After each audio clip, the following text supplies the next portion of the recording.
9월 7일 목요일 열왕기상 2장 26절로 35절 아비아달의 파면 요압의 처형입니다. 이제 솔로몬은 아도니아를 처형했죠. 그리고 그 아도니아를 도와 가장 측근에서 오른팔과 왼팔의 역할을 감당했던 아비아달과 요압을 각각 이제 제거하는 것이죠.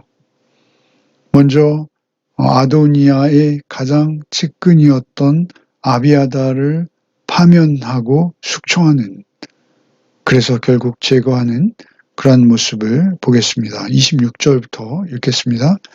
왕이 제사장 아비아달에게 이르되 내 고향 아나돗으로 가라. 너는 마땅히 죽을 자이로되 내가 내 아버지 다윗 앞에서 주 여호와의 궤를 메었고 또 내 아버지가 모든 환난을 받을 때에 너도 환난을 받았은즉 내가 오늘 너를 죽이지 아니하노라 하고 아비아달을 쫓아내어 여호와의 제사장 직분을 파면하니 여호와께서 실로에서 엘리의 집에 대하여 하신 말씀을 응하게 함이더라. 먼저 솔로몬은 아비아달에게 그의 고향 아나돗으로 숙청을 보내는 것이죠. 그는 마땅히 처형되어야 할 입장이었습니다. 반역죄인 것이죠. 절대 왕정 시대에 왕을 반역한 죄는 마땅히 처형되어야 하는 것임에도 불구하고 그는 아비아달의 생명을 보존하고 살리죠. 그 이유는 두 가지입니다. 여기 16절에 주 여호와의 궤를 메었다라는 것과 또 하나 환난을 받았다라는 것입니다. 다윗과 함께 여호와의 궤를 메었고 다윗과 함께 환난을 받았기에 죽이지 않는다라는 것입니다.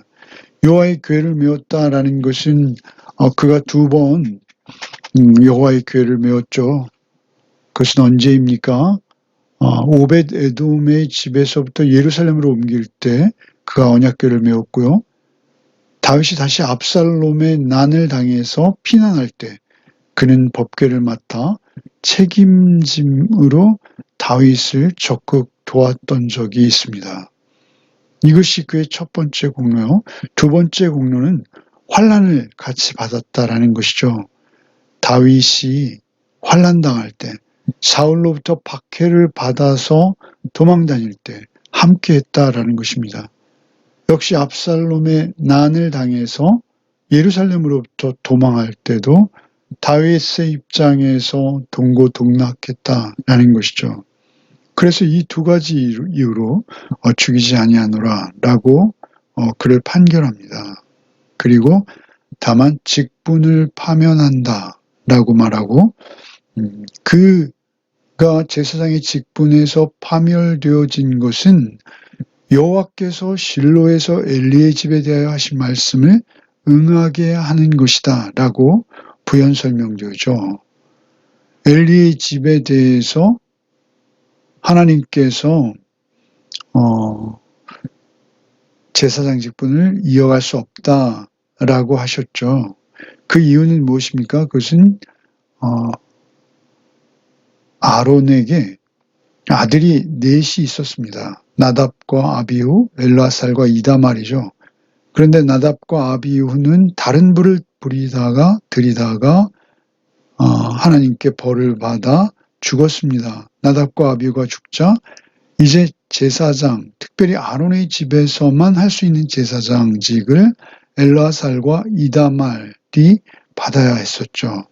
그런데 엘리는 홈리와 비느하스라는 불량한 아들 사건으로 인해서 하나님을 망령되이 했고 제사 제도의 결정적인 오염, 절정적인 제사 제도의 타락을 가져왔던 벌로 홈리와 비느하스 역시 죽음을 맞았습니다. 그때 엘리에게 제사장 직분을 이제 엘리의 가문에서 이어가지 못할 것이다 라고 징계하셨죠. 그런데 이 아비아달은 엘리의 계열입니다.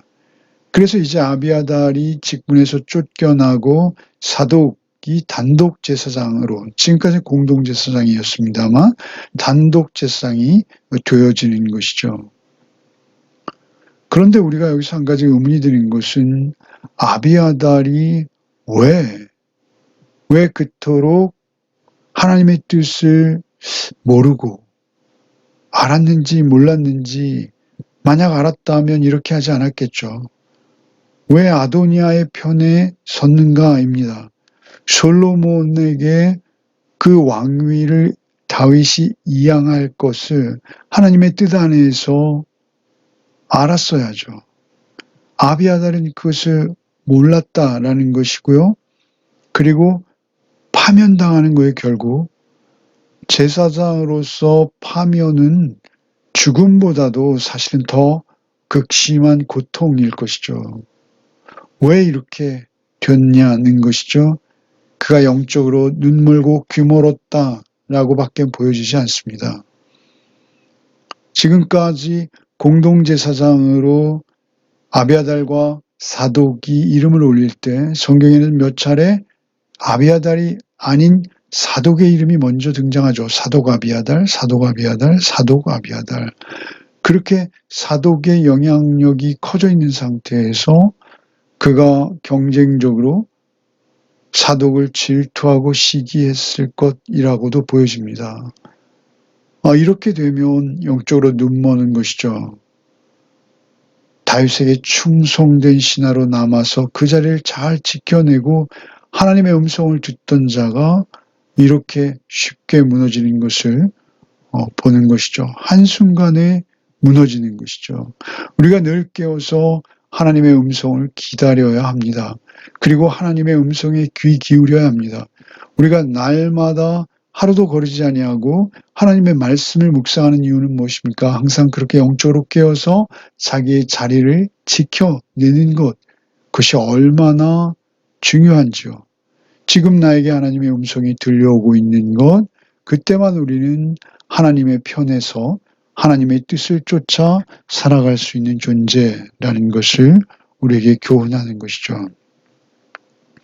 이제 두 번째 아도니아의 측근 군사령관 요압이 처형되는 모습이죠.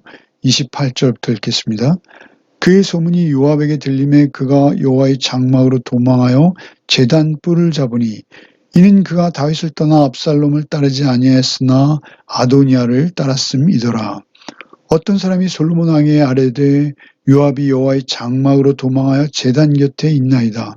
솔로몬이 여호야다의 아들 분하야를 보내며 이르되 너는 가서 그를 치라. 분하야가 여호와의 장막에 이르러 그에게 이르되 왕께서 나오라 하시느니라. 그가 대답하되 아니라 내가 여기서 죽겠노라. 분하야가 돌아가서 왕께 아뢰어 이르되 요압이 이리이리 내게 대답하더이다. 왕이 이르되 그의 말과 같이하여 그를 죽여 묻으라. 요압이 까닭없이 흘린 피를 나와 내 아버지의 집에서 내가 제하리라.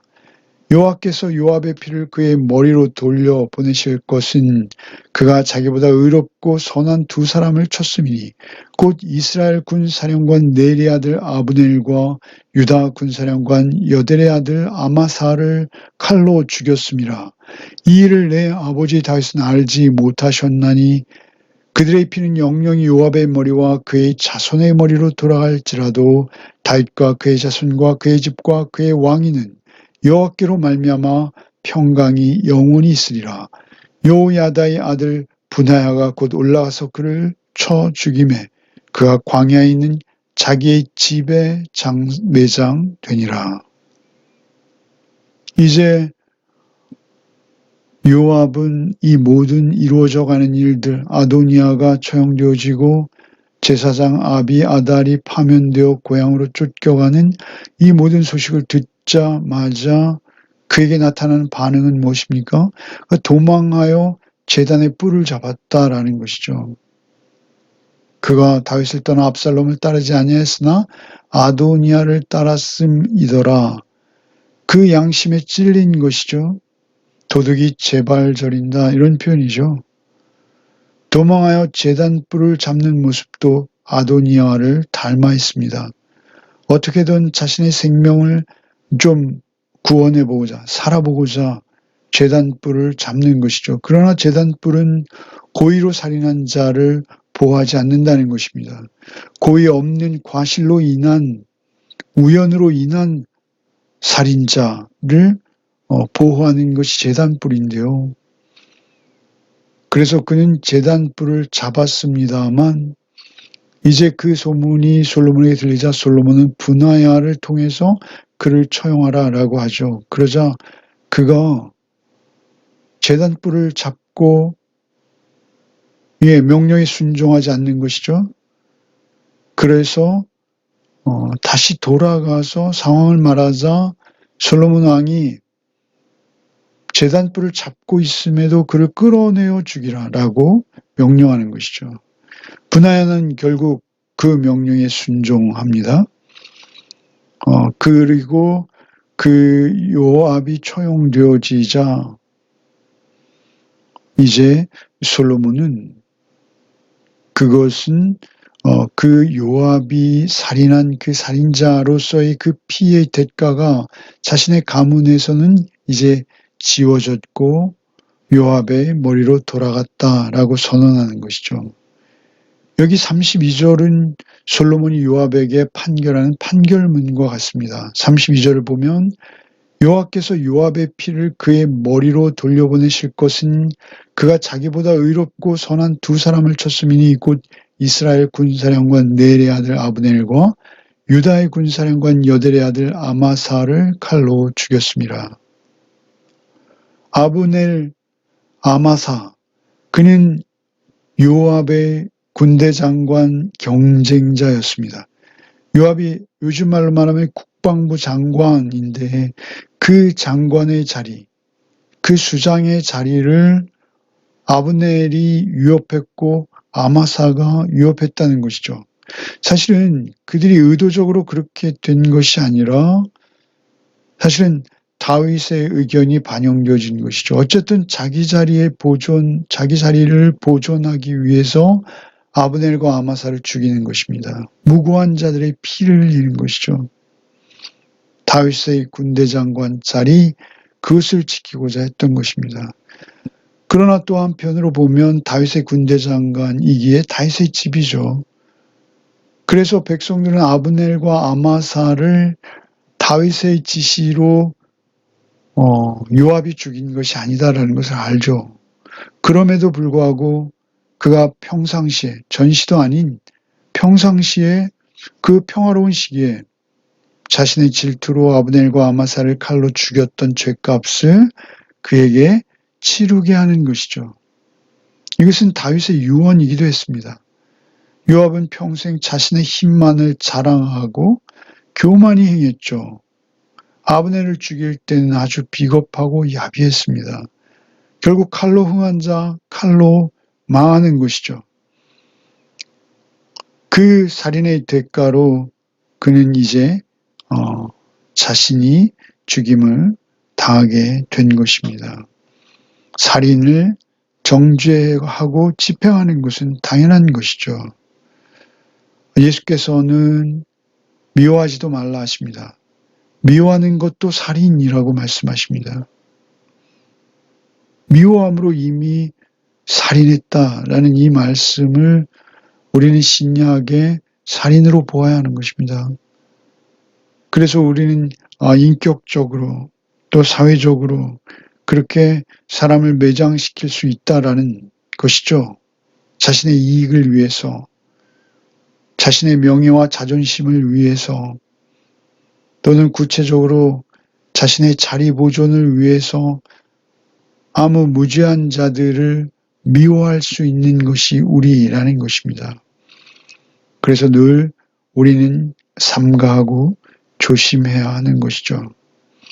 결국 그들이 다 제거되므로 솔로몬의 나라를 하나님의 나라로 세워가기에 안정적인 환경이 점점 세워져 가고 있는 것이죠.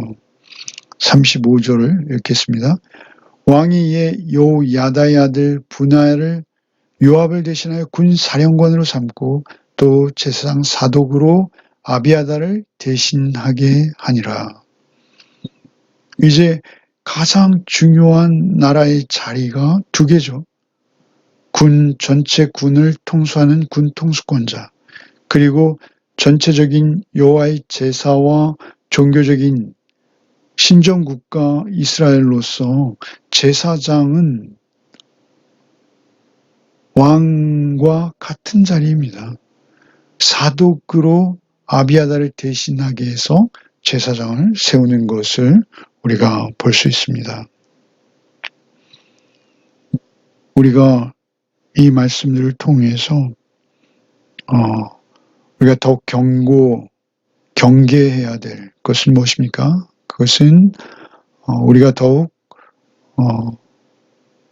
살인, 곧 미워하지도 않는 마음 뿐만 아니라 하나님께서 내게 주신 직분, 그 일을 충성되이 감당해야 한다라는 것입니다.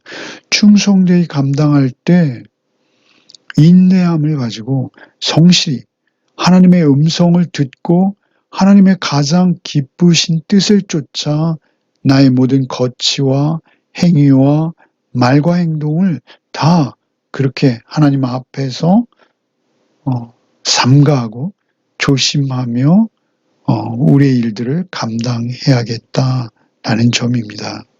오늘 하루를 살아갈 때도 우리가 세상 속에 섞여 살지만 그 속에서 늘 하나님의 자녀임을 잊지 아니하고 하나님의 뜻을 받들어 늘 겸손히 주와 온전한 동행을 이루는 삶을 살아내는 복이 있으시기를 바랍니다.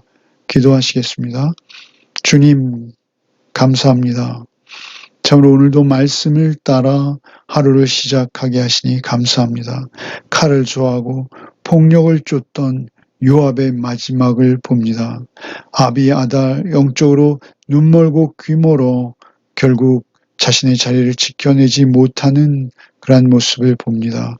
주여, 우리를 불쌍히 여겨 주옵시고 오직 우리가 말씀에 깨어 늘 주의 음성 듣고 주님과 온전히 한 걸음 한 걸음 동행하는 우리의 삶이 되게 하여 주시옵소서.